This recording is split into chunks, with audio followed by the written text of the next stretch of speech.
ahead and label this one assignment number 29.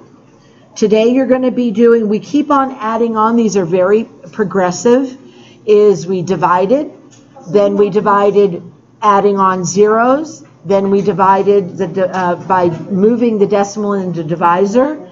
Today you're going to be moving the decimal in the divisor and also rounding to a certain place. Lois, can you please come to the second grade hallway? Lois, to the second grade hallway. Thank you. Okay, so we're going to go ahead and start.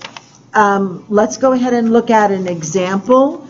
First of all, on the letter F, do I need to move that decimal? Yes, one time. Yeah, one time. And if I do that, do I have to move a decimal here? Yes. But there is no decimal. Where do I put a decimal? At the end. So put it at the end. This movement, do it right on your worksheet. So you don't have to rewrite twice on your work. So I'm going to move this over once. I'm going to move this over once. And then what do I need to put where? Yeah. I put a 0. So these decimals are gone. So when I bring it to my paper, I'm going to write the letter F. I'm going to put 15 into 50, decimal point. Now here's the difference with today. So today you're going to have to round to the nearest tenth. So what you have to do is you have to, do I have even a tenth there? No, I have to put a tenth digit. What's the only digit I could add?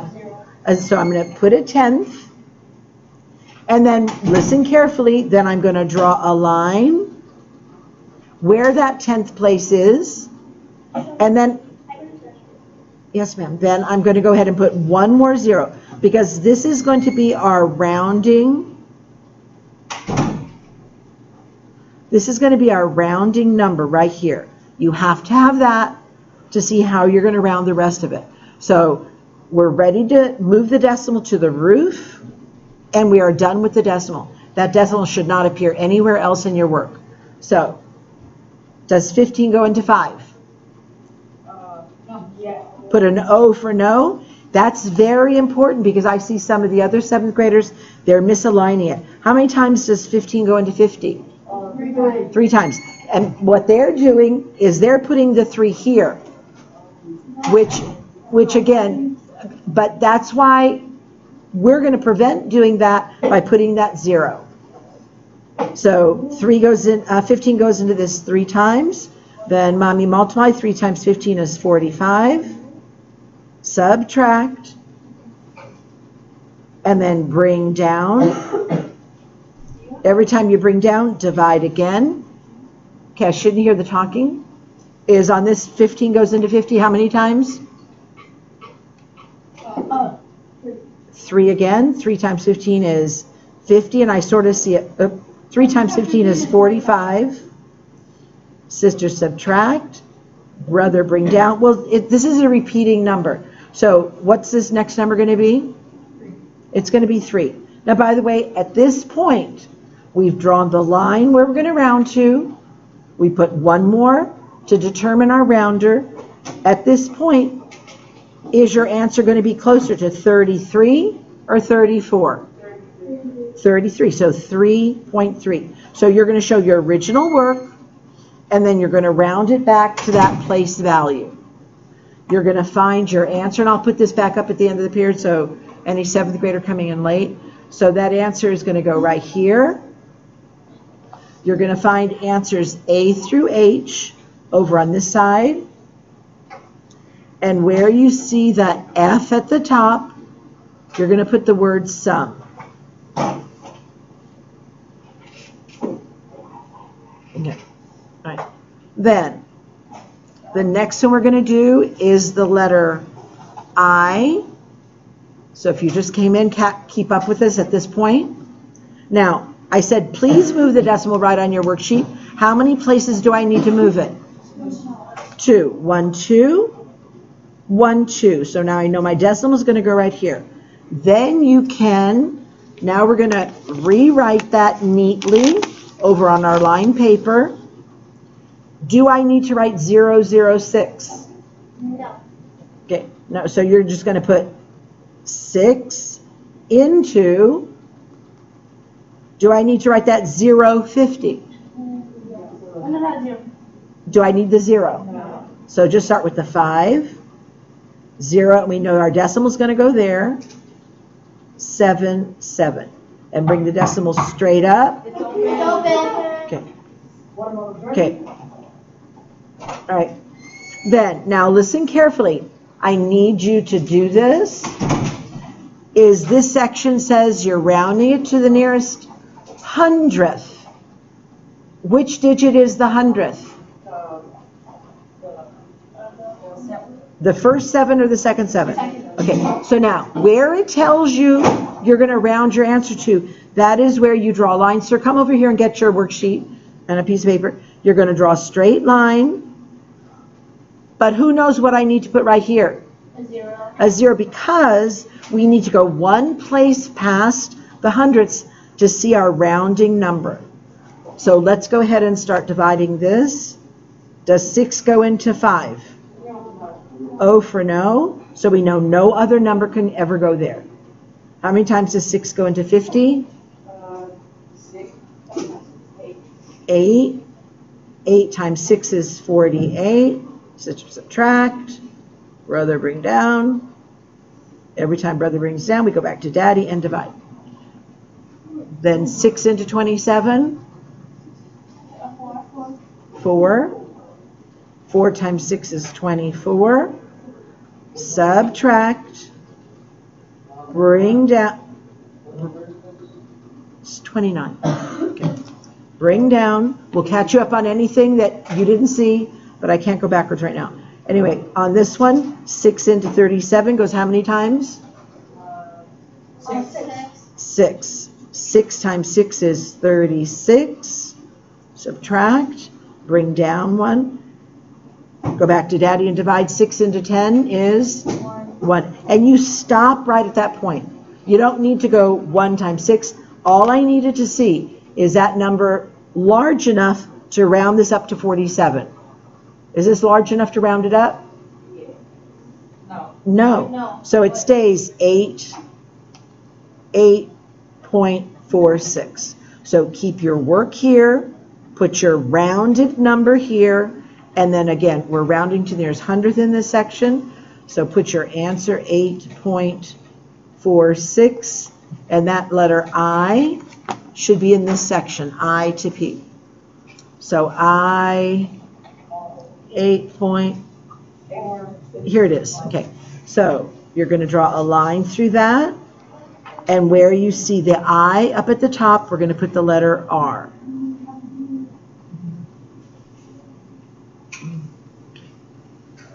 So again, today you're moving the decimal and you're rounding the number to either the 10th place, the 100th, which is the cent place, or the 1,000th place. In fact, we're going to go down and do, set up your number, the letter N.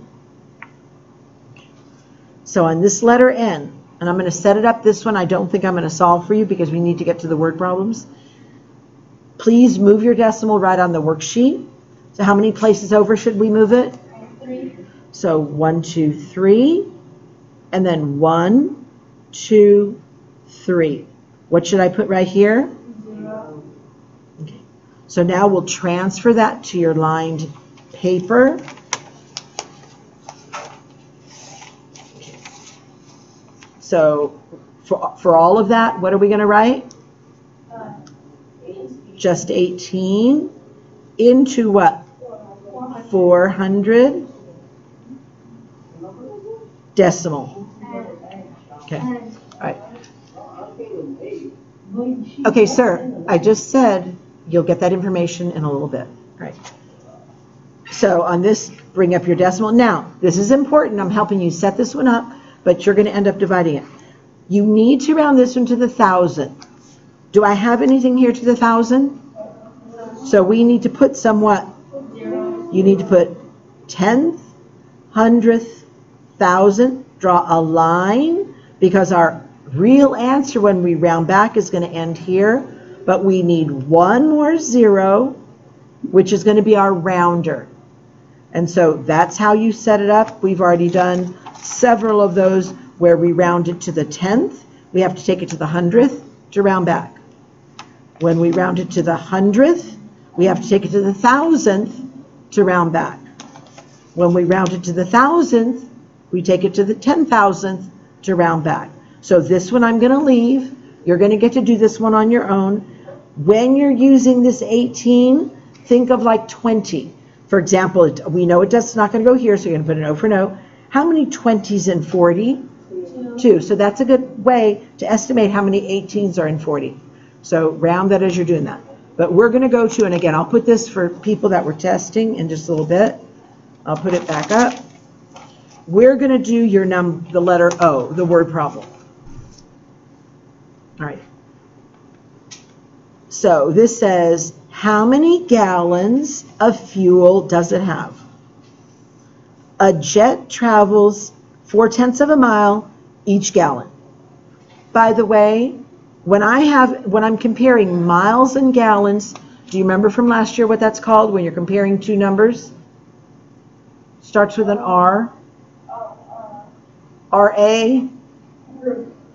RAT. Ratio. So did you have ratios last year? Okay. Just for a little bit? Okay. Since you had them, I'm probably going to show you how to do this with using ratio and proportion. Did you have ratio and proportion? Yes. Okay. So here we go. So he uses they can go 0.4 miles for every gallon. It has enough fuel left to go 14.5 miles. How many gallons of fuel does it have? So, first of all, what is the total miles that he's going to be going? So I'm going to do it two ways. So here's the total miles that he's got left in that plane, not much. Okay. Then, every time he goes 0.4 of a mile, he uses a gallon. We're trying to find out how many gallons. So here's 0.4 of a mile. That was 1 gallon. There's another 0.4 in there. That's a second gallon. There's another 0.4 in there. That's a third gallon. Who knows what we're going to be doing? We're dividing because I'm seeing how many 0.4 are in my total, which tells me how many gallons. But I'm going to show you, in case you have a problem, since you did ratio and proportion, I could set this up and it will tell you how to work it. For example, it's 0.4 of a mile per every 1 gallon. Do you agree with that? No. 0.4 for each gallon. And then ratio and proportion, remember the labeling has to be the same. Miles over gallons. Well, on this side, do we know how many miles he's going to go? Yes. So where would I put it, on top or bottom? On the top, 14.5. And we're looking for the number of gallons. And I don't know if you remember this from last year, but these are simply cross multiply and divide. Do you remember doing that? Yeah. 0.4 times G is 0.4 G. 1 times 14.5 is 14.5. And do you remember how to get rid of the 0.4? So we're solving just for the G. If it's being multiplied, opposite is a division. Opposite is a division. So sometimes you can set your word problem up using ratio and proportion, and it will tell you what to do. So this tells us to take our total, divide by the 0.4. So that's what we're going to do. We're going to take the 14.5 divided by the 0.4, and it's going to give us how many gallons when we're all done. So, do I have to move this decimal? Yeah. One place, and then we never work it with this mess. I'm going to rewrite it. 4 into 145 point. Now I need to see, let me see what it's telling me to round to. Okay, it's saying round to the nearest 1/10 of a gallon. So how many zeros do I need to add? 2. 2, thank you. 1 to where we're rounding, draw a straight line, and then 1 more for our rounder number. And then we'll go ahead and work this one and get it done. Does 4 go into 1? No. O for no. Does 4 go into 14? Yes. How many times? 3. 3 times 4 is 12. Subtract. Put a 2. Bring down. And once you bring down, go back to Daddy. It goes how many times? 6. 6 times 4 is 24. Sister subtract. Brother bring down. Go back to Daddy and divide. 4 goes into 10 how many times? 10 or 5? How about 2? 2 times 4 is 8. Subtract. Bring down our last 0. And 4 goes into 20 how many times? 5. So now we're ready. We know where our answer has to stop, but here's our rounder. Is this big enough to round this to 363, or does it say 362? 363. So 36.3. So they've got, how many gallons do they have? They've got 36.3 gallons. Yes. That for this problem, it's to the nearest tenth. And that is right here, 36.3. So for that letter O, we're going to put the word R again. Alrighty. And then one last problem, and then you're going to be on your own. And I'm going to tell you right now, this is usually, I love this test problem. I like this problem, and I usually use it on a test. So we'll set it up together, yeah. So on this one, it says, Which one do you like on the test? this one. Okay. What is your cost per bagel? First of all, this tells me a lot in the question. Can I add cost in bagels? No. Can I subtract cost in bagels? No, I can't have 42 bagels and subtract $2. No, can't do it. So that tells me it's not adding or subtracting. And it doesn't give me the price per one, and it doesn't say, what is your cost for 42? So I'm not multiplying. What's the cost per one bagel? They're probably going to give me a lot of bagels, and I'm looking for the cost of one. It's probably a division. And this question also tells me what order. The word cost came first. So cost is going to go first, divided by the what? Bagel? Divided by the number of bagels. Okay. So you go according to the words in the question. I'm going to take cost divided by the bagels. So when you buy a dozen donuts for $2.39, you get an additional bagel free. What was the cost?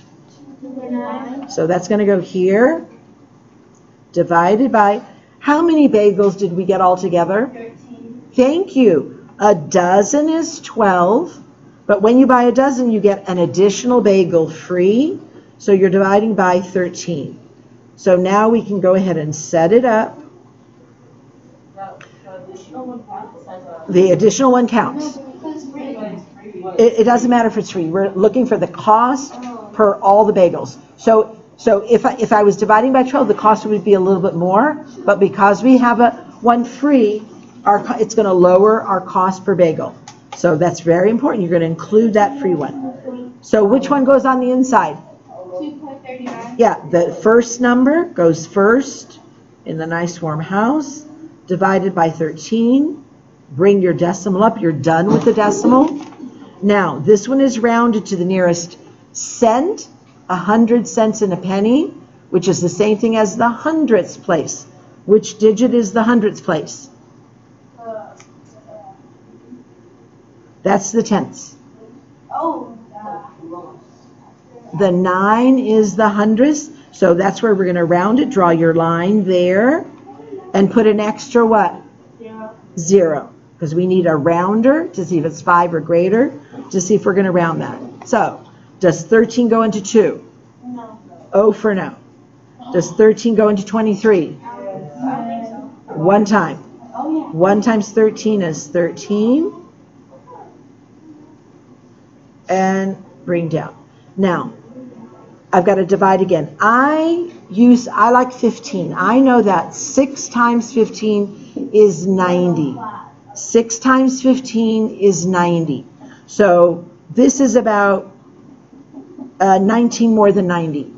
Because that's smaller, it's going to probably go in more times. So I'm going to say it's going to go 6 to 90 and probably 2 more.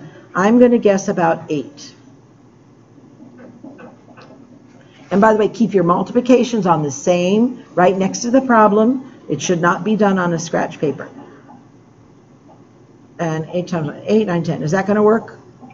Yeah. Yeah, because 1 more 13 would put it over that. So it's going to go 8 times. 8 times 13 is 104. Subtract. Bring down. How many 15s in 50? About 3. That's probably about how many times that'll go. And I can stop because even if it was 4, would it matter? Is this number enough to raise this to 19? No. So my answer is going to be, let me clean it up, make it look like money. It is going to be 18 cents per bagel, which is, bagels cost like $1 each now. Okay, so that is, and you can keep the 0 on if you want or leave the 0 off. And for that letter P then, you're going to put the word symbol. Dude, like what do you see there? Just copy the letters. All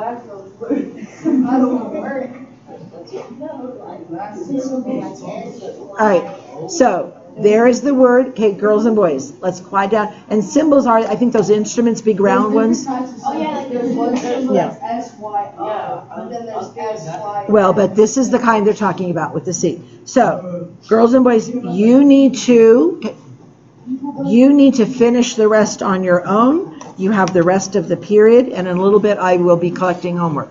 If you have any questions at home, send me a note.